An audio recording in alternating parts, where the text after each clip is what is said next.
Hello everyone, welcome back to my channel Bhumi's life. আশা করছি তোমরা অনেক ভালো আছো, সুস্থ আছো। একদম সকাল সকাল তোমাদের সাথে প্রকৃতির সাথে শেয়ার করছি। তো আমাদের সজনে গাছ জানো তো, আর এখানে আমি দাঁড়িয়ে রয়েছি একদম আমাদের বাথরুমের পাশে।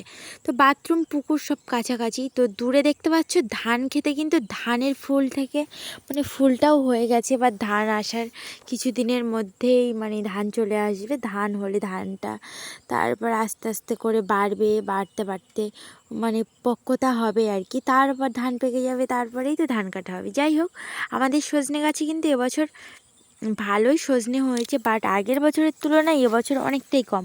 কারণ গত বছরে আমরা কিন্তু এমন সজনে হয়েছিল যে লাস্টে গাছের পুরো গোড়া থেকে সব ডালগুলো, ছোটো ছোটো ডাল কেটে তারপর সজনে নামাতে হয়েছিল। সজনের ফলনটা অতটা ভালো হয়নি। তো মা দেখছি বাড়ি ফিরে এই যে বড় কাঁঠালি কলা দেখতে পাচ্ছ, এই মানে গাছ থেকে কেটে নামিয়ে নিয়েছে। কারণ এই কলাটা হচ্ছে পাকা হবে, পাকা হয়ে গেলে পাকা কলা হয়ে যাবে, তখন আমরা খেয়ে নেব। আর আমাদের বাড়িতে এবছর এই কলা 2 গাছে হয়েছে, আর একটা গাছে হয়েছে বাট সেটা এখনও বেশ মোটা মোটা হয়েছে, মানে হচ্ছে এখনও আর কি, বাড়ন্ত রয়েছে। আর ওই কলাগুলো বিক্রি হবে। তো বাড়ির পাশেই পিসিমার বাড়ি রয়েছে, পিসিমা হচ্ছে বলে দিয়ে গেছে যে এই কলাগুলো আমরা নেব, টাকাও দিয়ে গেছে অ্যাডভান্স। ওদের বাড়িতে পুজো হয়, তো অনেকটাই অ্যারেঞ্জমেন্ট থাকে, সেই কারণে আর কি 2-3 কাঁদি কলা লাগে। তো আমাদের এই 1 কাঁদি বলে দিয়ে গেছে, আর এই কলাটা আমাদের জন্য, আমরা খাবো নিজেরাই। তো ওই কলাটা এখনও তোমাদের একদিন আমি শেয়ার করব পরের ভিডিওতে, অবশ্যই করে মনে রাখবো তোমাদের শেয়ার করার কথা। তারপর বিকেল বিকেল বাজারে চলে এসেছিলাম মা আর আমি। তো আজকেতে কিন্তু প্রচুর পরিমাণে সেল দিয়েছে, সেল।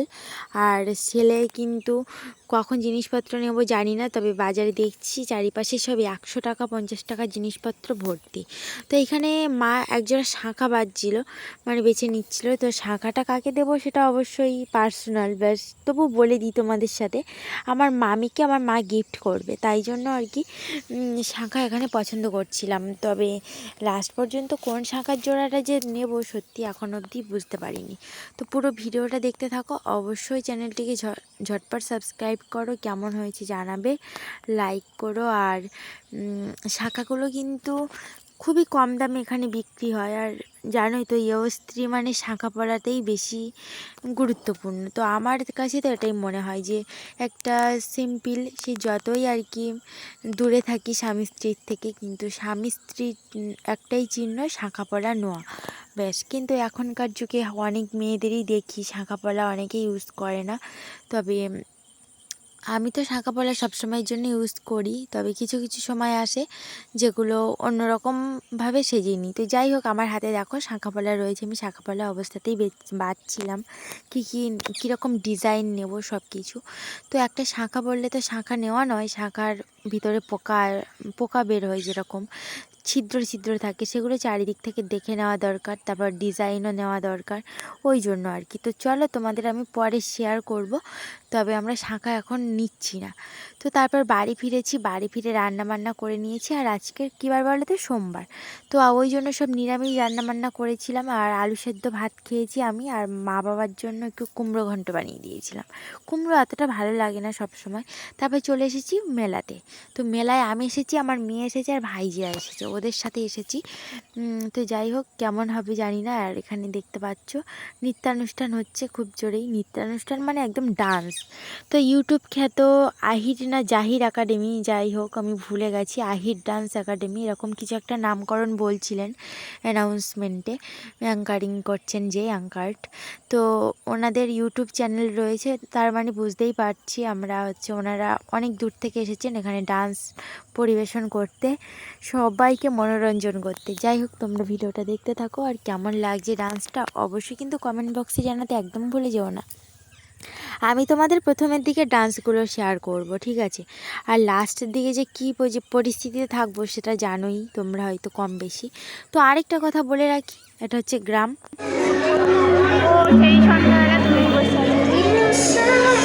সত্যি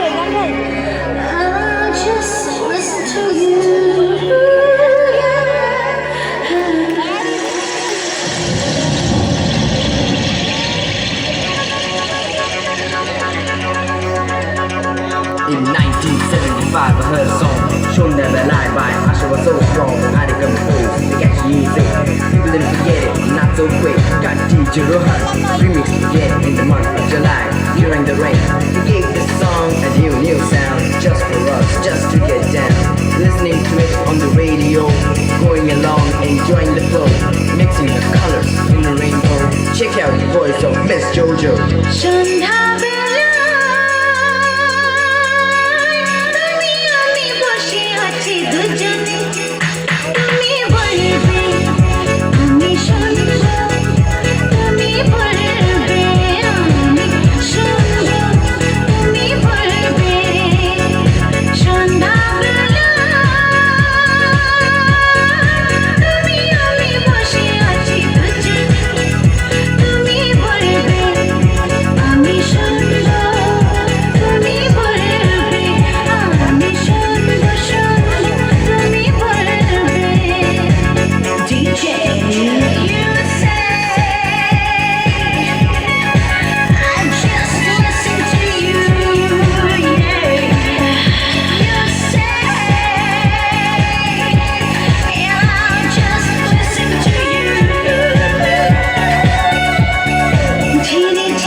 একটা কথা তোমাদের না বললেই নয়, এটা গ্রাম বস, একটু তো ডান্স দেখলে ছেলেদের উন্মাদ হতেই হবে।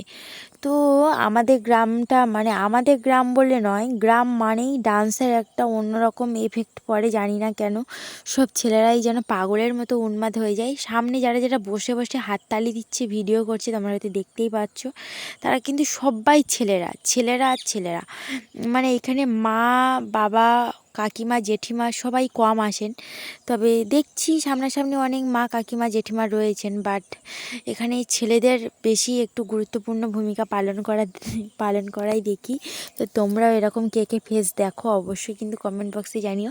কিন্তু আরেকটা কথা, গ্রাম আর শহরের মধ্যে অনেকটাই লাগবাড়ির তফাৎ রয়েছে এইখানেই, যে গ্রামে কিন্তু ছেলেরা এরকম একটা লালসাপূর্ণভাবেই মেয়েদের নেয়, কিন্তু শহরে এটা কিন্তু নয় যে ওইখানে ডান্স হবে ওখানে যে যেতেই হবে ওসব নয়। সবাই যে যার জীবিকাতে মানে পেশায় নিযুক্ত থাকে, কারোর টাইম নেই। কিন্তু আমাদের এই দিকটাতে কী হয় বলো তো, পুরোটাই যত দূর হোক সবাই চলে আসে ডান্স দেখার জন্য। এখন বাজে রাত 11:40, দেখতে পাচ্ছ স্টেজের সামনেটা, এখানে এখন ভোজপুরি নৃত্য হচ্ছিল। মানে ছেলেদের এতটাই উন্মাদ শুরু হয়ে গেছিলো যে স্টেজের উপরে উঠে যাচ্ছিলো, ওই জন্য আর কি কমিটির তরফ থেকে নির্দেশে এখন এই যে লাস্ট নাচ এটাতেই বন্ধ হয়ে যাবে বলে দিয়েছি। 11:40 আর কোনো রকম আমরা অনুষ্ঠানটা চালিয়ে নিয়ে যেতে পারবো না, এত পরিমাণে এখানে ডিস্টার্ব হচ্ছিলেন ডান্সাররা। তো যাই হোক, আজকের ব্লগটা এই পর্যন্ত ছিল।